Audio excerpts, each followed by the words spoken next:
Hoy en día estaremos abarcando sobre el tema de compuestos de coordinación y su relación con la acidez. Nuestro grupo está integrado por Alexandra Alvarenga, mi persona Ashley Medina, Ellen Peña, Elsie Hernández y Michelle Hernández.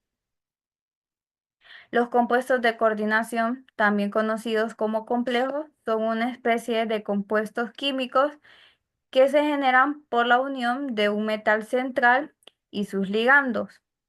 El metal central actúa como ácido de Lewis, ya que éste acepta electrones, mientras que sus ligandos actúan como base de Lewis, ya que estos ceden electrones al metal central. A la unión del ligando y el metal central, a todo esto se le conoce como esfera de coordinación y esto presenta una carga, ya sean positiva o negativa, ya que los complejos pueden ser iones y estos iones van a buscar la estabilidad mediante la unión de otro ion, conocido como contraión, ya sea positivo o negativo dependiendo la carga del complejo, para estabilizar el compuesto de coordinación. La teoría de Werner es muy importante cuando se habla de compuestos de coordinación, ya que Werner en 1893 formuló una teoría la cual explicaba la estructura y las propiedades que presentan los compuestos de coordinación, teoría conocida actualmente como teoría de Werner. Werner en sí lo que estableció fue que los metales centrales, metales de transición, perdón, presentan dos tipos de valencia. La valencia primaria, que es el estado de oxidación del metal central, que indica los electrones perdidos para formar el ion metálico. Y la valencia secundaria, que facilita la unión con ligandos en el ion central. Esta también nos determina el número de coordinación del compuesto. Otro punto importante es que en la valencia primaria es ionizable, mientras que la secundaria no lo es.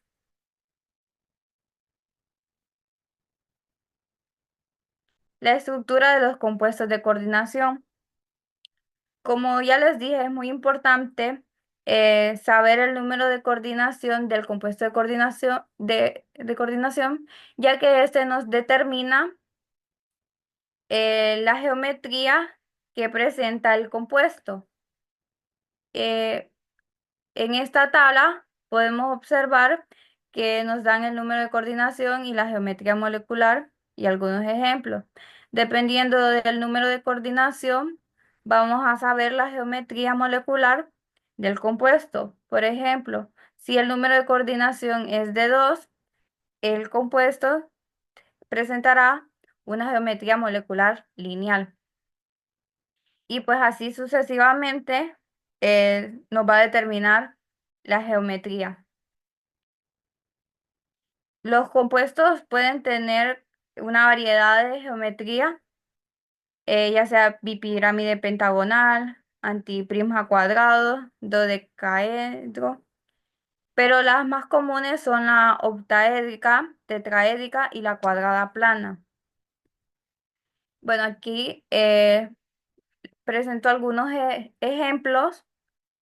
Por ejemplo, los complejos con número de coordinación 6. Estos adoptan una geometría octaédrica, como podemos observar este primer complejo llamado cloruro de hexaacuo cobalto 2. Si nos fijamos, el cobalto está en el centro y es un metal de transición, por lo tanto es nuestro metal central y podemos observar que está unido a 6 moléculas de agua, los cuales son los ligandos. Esto tiene una carga parcial, una carga de +2 y podemos observar que fuera de la esfera hay dos cloruros, los cuales son el contraión, que va a estabilizar la carga. Al tener 6 moléculas de agua unidas al cobalto, la geometría de esta será octaédrica.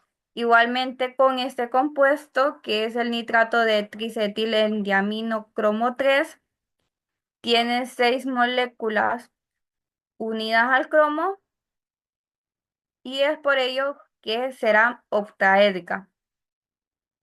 Los complejos con número de coordinación 4, estos pueden presentar dos tipos de geometría, ya sea geometría tetraédrica o cuadrada plana.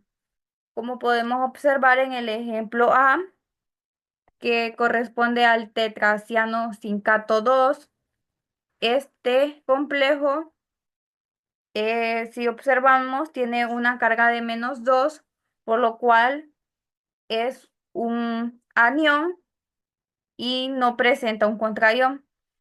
Bueno, se me había olvidado mencionar que los contraiones no influyen en la geometría del complejo. Como podemos observar, este no tiene un contraión, pero el complejo, la esfera de coordinación, ya tiene establecido su geometría. Entonces el contraión no influye. Y pues sí, esta presenta una geometría tetraédrica, mientras que este complejo B, el cual corresponde al, al dicloroaminoplatino, esa presenta una geometría cuadrada plana, la cual presenta dos tipos de ángulos. Los ángulos pueden ser de 90 los que son cis, mientras que los que son trans presentan ángulos de 180 grados. Y estos pueden dar a la formación de isómeros, que, bueno, ahorita explicaré eso. La isomería en los complejos. Al igual que otros compuestos químicos, los complejos también presentan isomería, que la isomería es, es, es la especie química en la que comparten la misma fórmula química, pero difieren en su disposición tridimensional. Por lo tanto, esto hace que hayan diferencias en lo que son sus propiedades. Estas van a presentar distintas propiedades a pesar de que contengan los mismos elementos. Como podemos observar en este ejemplo, tenemos este complejo, el cual corresponde al dicloro tetramino cobalto 3. Tenemos la forma cis y la forma trans, el isómero cis y el isómero trans. Bueno, este es un cation porque tiene carga positiva. Igualmente, el contraión no va a influir en la isomería del complejo. Podemos observar que nos dice que la forma cis de esta va a presentar una forma violeta, mientras que la trans va a presentar una forma verde. Igualmente, van a haber diferencias en su solubilidad y en la reactividad de estos complejos, a pesar de que tienen los mismos elementos, cloro y agua como ligandos y el cobalto como metal central, pero al tener distinta disposición espacial, hará que tenga distintas propiedades. Y bueno, los dejo con mi compañera.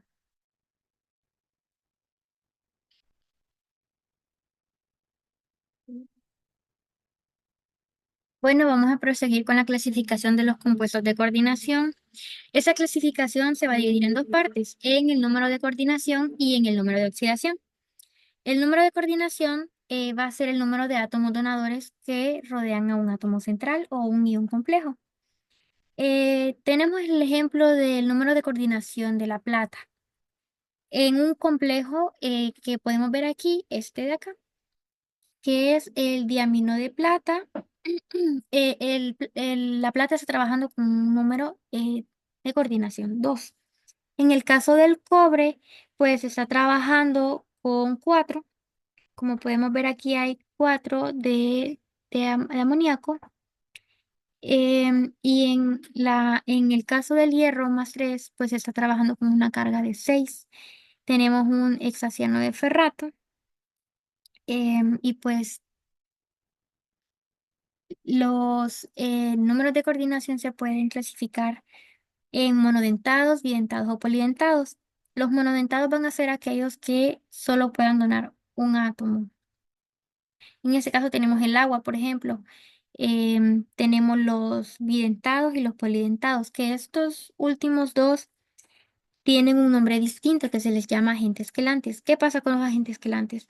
Estos tienen la capacidad de poder absorber un metal. Estos se unen al metal y lo agarran como pinzas. ¿Qué pasa? Digamos, tenemos esta molécula de aquí que sería el EDTA. En el caso que una persona se envenenara con plomo, se usa EDTA porque este es un antídoto que puede servir por el envenenamiento de metales. Lo que va a hacer el EDTA es que va a agarrar a todas esas moléculas de plomo, como he dicho anteriormente, como pinzas, y se va a salir del cuerpo de la persona. Pueden ver aquí unos ejemplos de los tipos de ligantes que existen. En los monodentados tenemos el amoníaco, que es este de aquí. Tenemos el monóxido de carbono, el ion cloruro, cianuro, el ion tiocianato y el agua. En el caso de los bidentados tenemos la etilendiamina y el ion oxalato.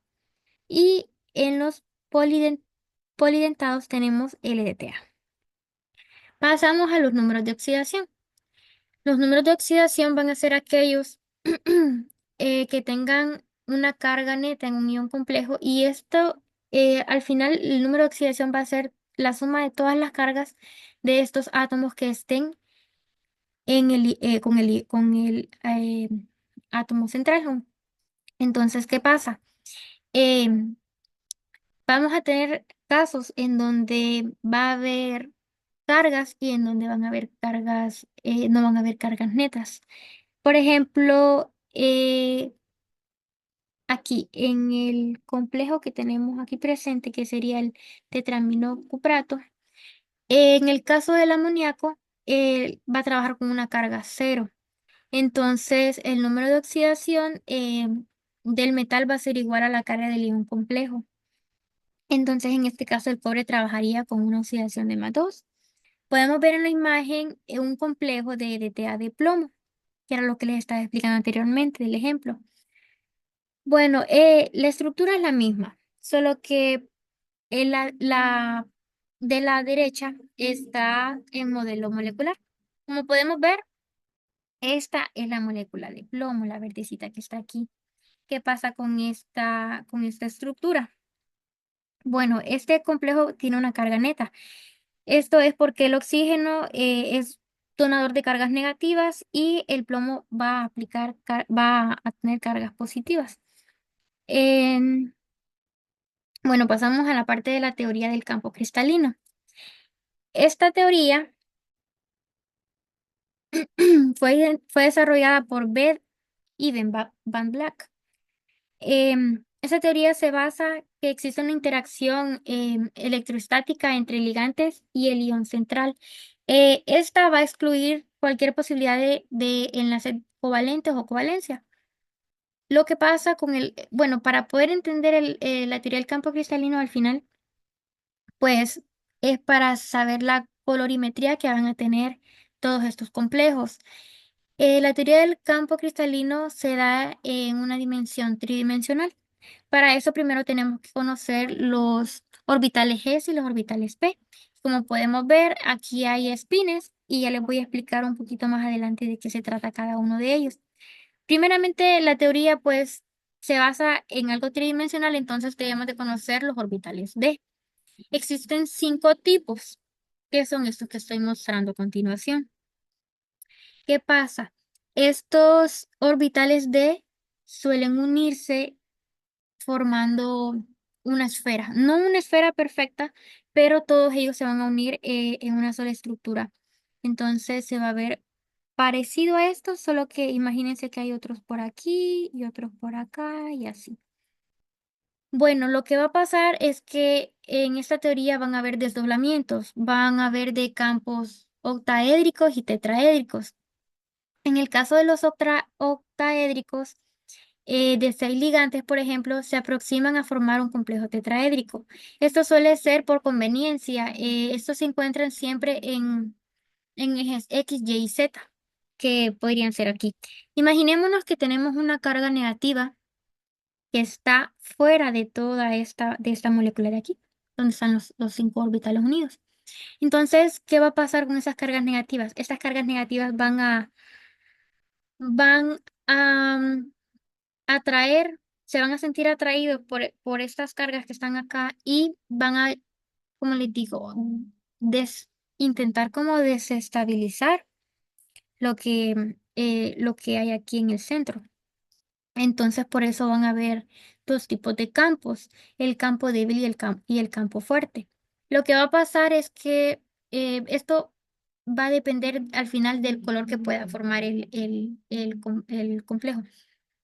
Si es un campo débil, va a ser más fácil que nuestro spin no vaya a buscar como partes libres. Digamos, tenemos aquí 5, digamos, estamos colocando, ponemos el primero en este, luego el segundo acá, el tercero, pero el cuarto no va a querer adicionarse como normalmente estamos acostumbrados en las cajitas de, bueno, ya llené estas 3, ahora me toca llenar esta, pero no, en este caso se va a unir acá arriba porque se va a adicionar por las diferencias de cargas que tiene, se va a adicionar acá arriba. Y en el campo fuerte va a formar un campo en donde le va a ser más fácil adicionarse en estos de acá abajo que acá arriba.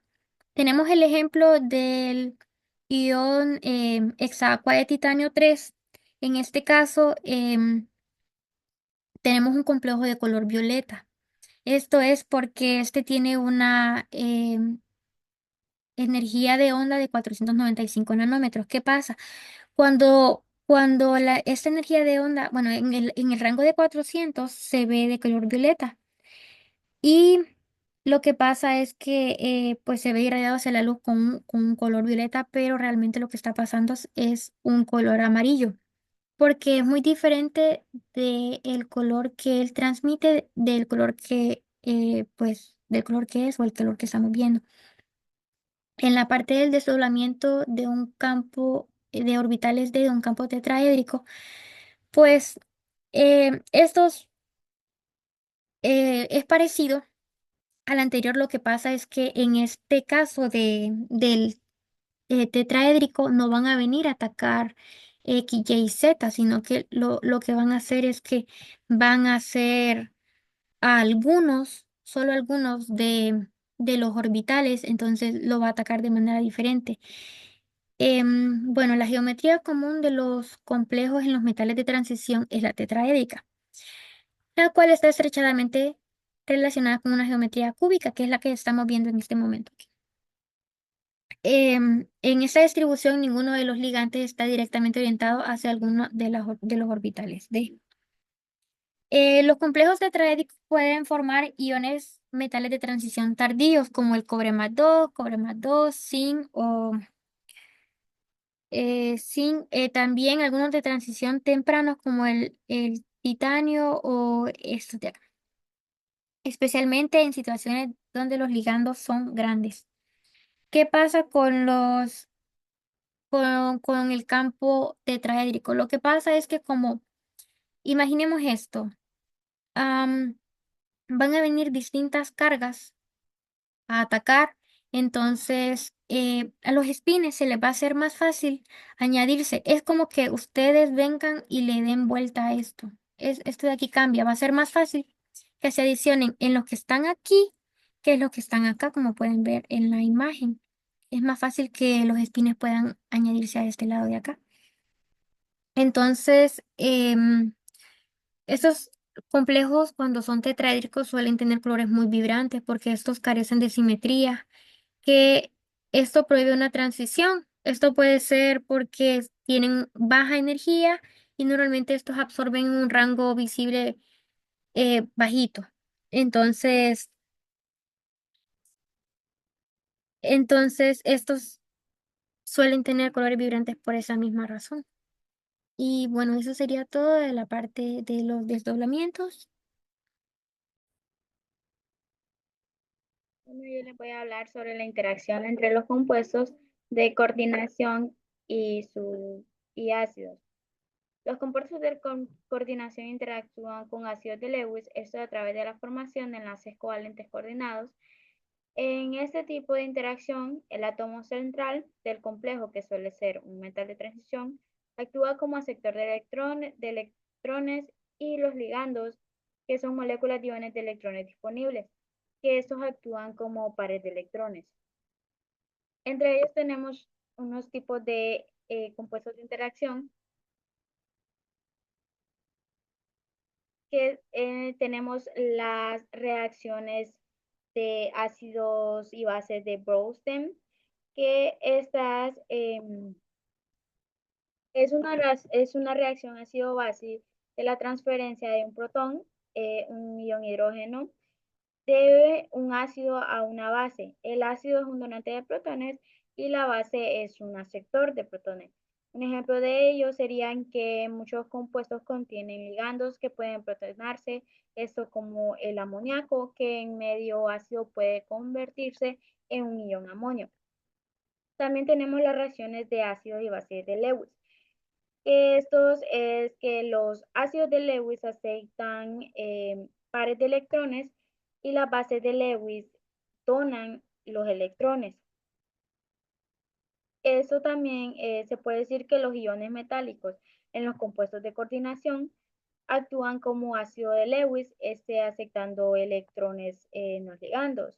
Un ejemplo de esto serían que si se añade HCl, este puede competir como ligandos débiles y desplazar ligandos por protonación o por formación de nuevos complejos.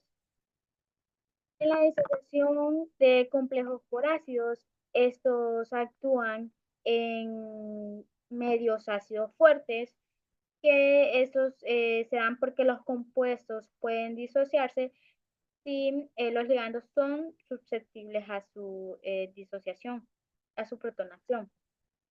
Un ejemplo de ello sería el EDTA, que es el ácido etilendiaminotetracético, que es un ligando quelante que pierde su capacidad de coordinación al protonarse en un medio muy ácido. Y por último tenemos el cambio de estabilidad de los complejos. Este se da mucho en el pH, que resulta que el pH afecta bastante en la estabilidad de los complejos. Un ejemplo sería que a pH bajo, un pH más ácido, los ligandos como el grupo hidroxilo o el amonio se protonan y se debilita su unión al metal. Esto puede utilizarse para controlar la formación o la destrucción de los complejos.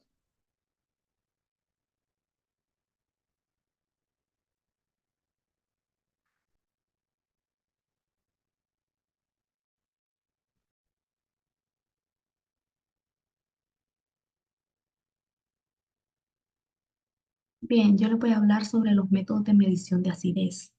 Tenemos la medición del pH en solución acuosa.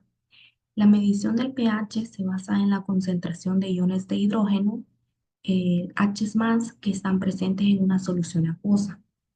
Cuanto mayor es la concentración de iones de hidrógeno, más ácida es la solución, y cuanto menor, más alcalina.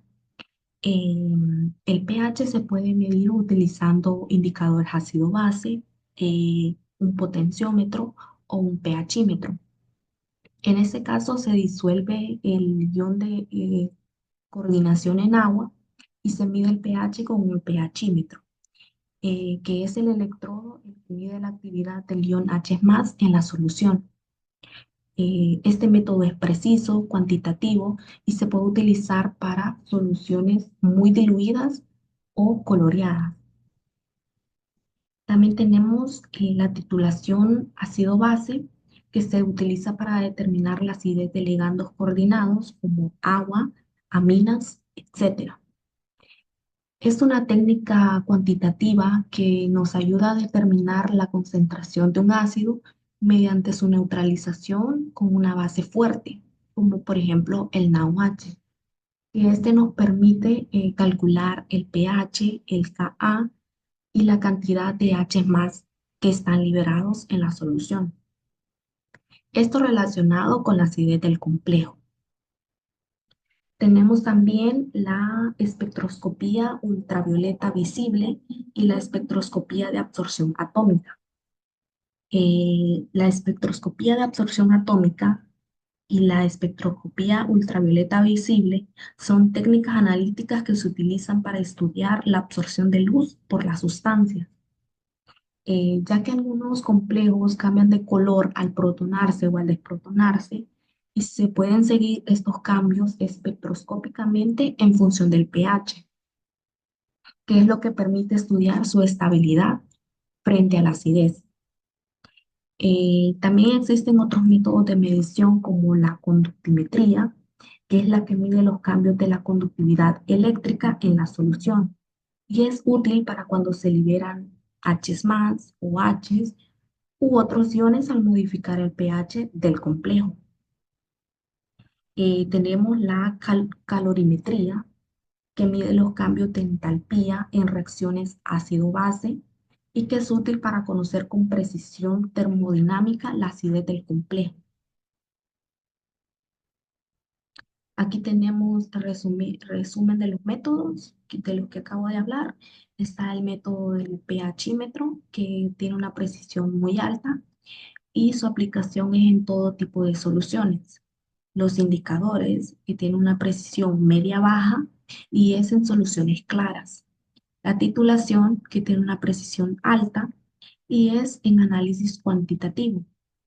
El papel pH, que tiene una precisión baja, es para estimaciones rápidas.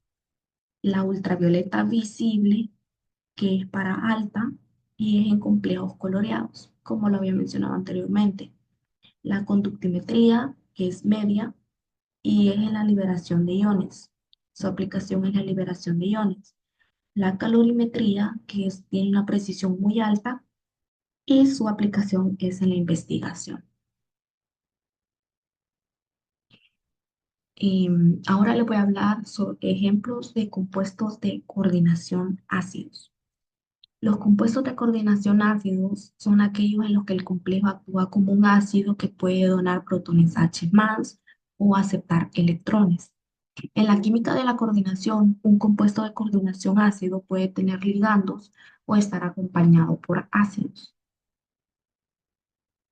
Los compuestos de coordinación ácidos se forman mediante la interacción de un ion metálico central con ligandos que pueden ser moléculas neutras o iones.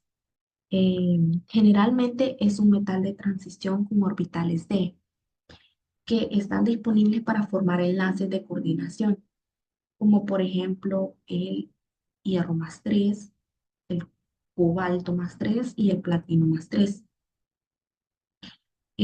Los ligandos como el agua, el amoníaco, el cianuro o cloruro se coordinan al ion metálico central a través de enlaces covalentes coordinados. Estos ligandos donan un par de electrones al metal. En los compuestos ácidos, los protones se asocian con el ion complejo resultante, que es lo que les confiere las propiedades ácidas. Tenemos ejemplos de compuestos de coordinación con centros metálicos altamente cargados, también conocidos como los ácidos de Bronsted. Eh, Tenemos aquí el ejemplo del ion eh, hexacromo 3, que en su estructura como átomo central tenemos al cromo, que está ligado a 6 moléculas de agua que actúan como donadores de pares de electrones. En este caso, molécula neutra, un ligando neutro, perdón. Y como contranión, ya en su fórmula de complejo, tenemos al cloruro, 3 iones de cloruro que ayudan a neutralizar la carga. El cation complejo hexacloruro hexaacucromo 3 puede actuar como ácido de Bronsted, ya que los protones de las moléculas de agua coordinadas están más ácidas, debido a que tiene una carga altamente cargada. Como puede sufrir hidrólisis y liberar protones al medio, hace que la solución sea ácida. También tenemos los compuestos con ligandos ácidos. En, en estos casos, los ligandos tienen grupos funcionales ácidos que pueden liberar protones. Entre ellos tenemos el oxalato, derivado del ácido oxálico, el hepta y el acetato. Tenemos más ejemplos de compuestos con metales altamente cargados. Está el ion hexágono hierro 3, el ion hexágono aluminio 3, ion hexágono cromo y el ion hexágono cobalto. Como mencioné anteriormente, tienen que estar de 3 más o más, altamente cargados. El ejemplo de compuestos con ligandos ácidos, el ligando ácido aquí es el oxalato, que proviene del ácido oxálico. Lepta, que puede liberar H más de los grupos ácidos carboxilos. Y el acetato, que se deriva del ácido acético y que puede equilibrar el pH. Eso es todo por mi presentación. Los dejo con mi compañera.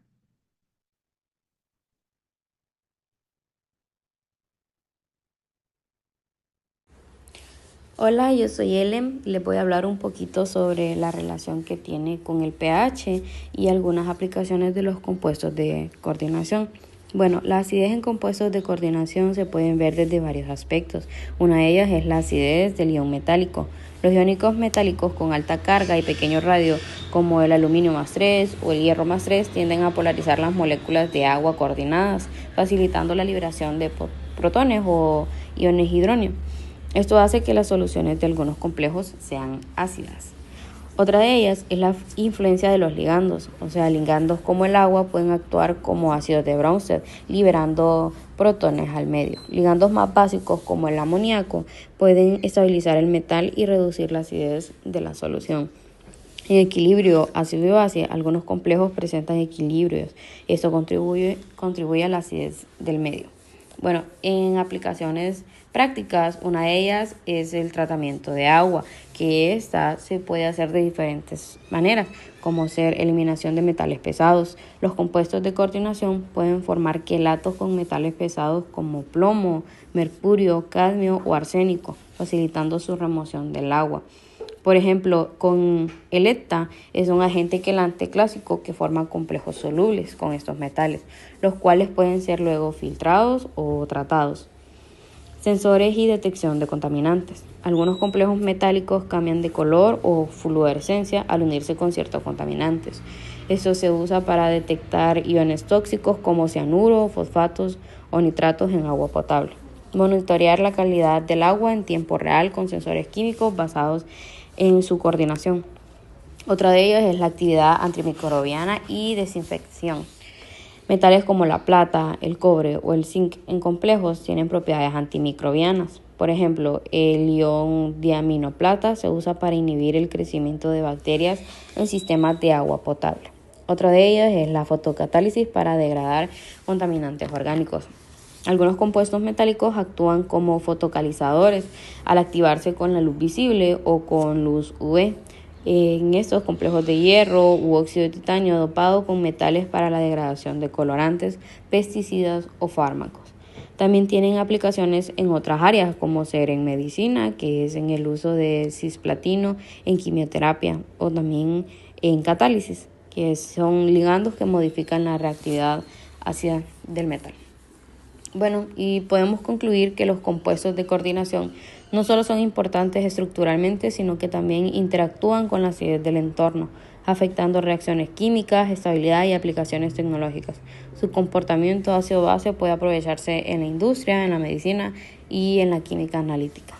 Y eso sería todo de nuestra parte. Muchas gracias.